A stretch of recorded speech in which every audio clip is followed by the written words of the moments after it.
من امريكا او من اسرائيل او من الاثنين مع بعض ضد ايران. طبعا انا يعني لو حضرتك تساليني عن رايي الشخصي، ايوه، انا شايف ان النسبه المئويه للقيام بمثل هذا العمل في الوقت الحالي اقل بكثير من ما كان عليه وقت الرئيس الامريكي السابق الحقيقه.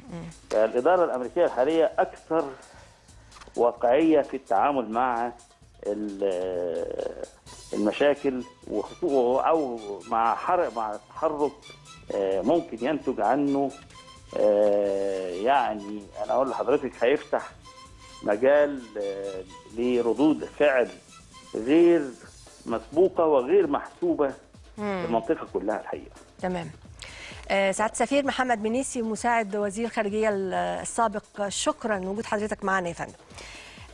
انتقل بالحديث عن لبنان، خصوصا أن كان هناك تحذير من الخارجية الأمريكية للبنان بأن لبنان في خطر في أعقاب إقدام سوريا على تمويل حزب الله. ومن شهور قليلة كمان إسرائيل هددت بضربة لجنوب لبنان.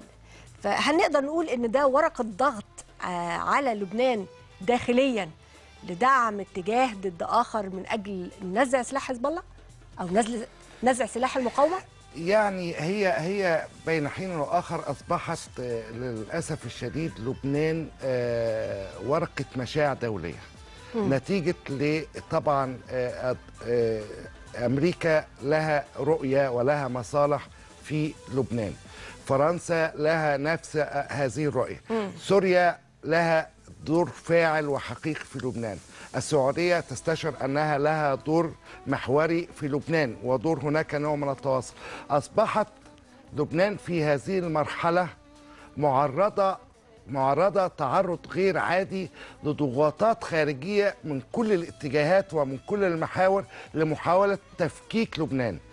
تفكيك لبنان بمعنى إيه؟ كانت تمثل لبنان وسوريا هو خط المواجهة مع إسرائيل في المرحلة القادمة، وأصبح حزب الله هو الورقة الفاعلة في هذه المرحلة، لأن حزب الله استطاع في مرحلة من مراحل أن يكشف الحكومات العربية بشكل عام عندما استمر في حرب مع إسرائيل، وهو حزب وليس دولة. حط تحت هذه يعني خطوط كثيرة جدا جدا. استطاع خلال شهر بالكامل أن يجعل من الاستراتيجية العسكرية التي لا تقهر الإسرائيلية شيء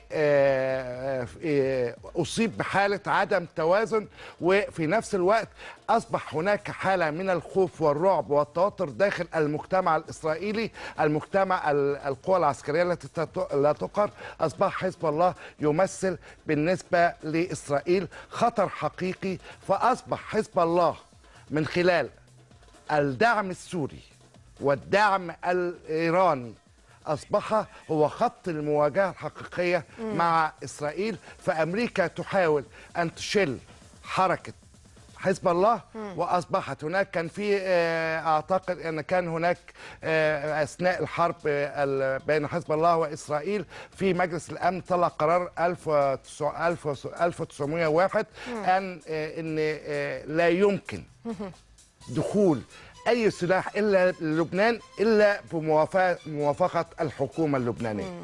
هي محاولة بشكل غير مباشر أو بشكل غير مباشر لحصار حزب الله، لأن حزب الله سواء قالوا أو لم يقولوا أصبح قوة عسكرية تمثل قوة ردع عربية تحظى بقبول الشارع العربي. طيب في كلمات قليلة جدا أستاذ أسامة شرشر برؤيتك التحليلية، ما شكل السيناريو القادم وما دور الدبلوماسية العربية في مواجهة هذه التصريحات والتهديدات وهذه التصرفات الدبلوماسية من الطرفين؟ بص حضرتك، في المرحلة القادمة أنا عايز أقول لحضرتك على حاجة بسيطة جدا في خلال الأيام القادمة. مجرد أن عقيد القذافي قابل بتوع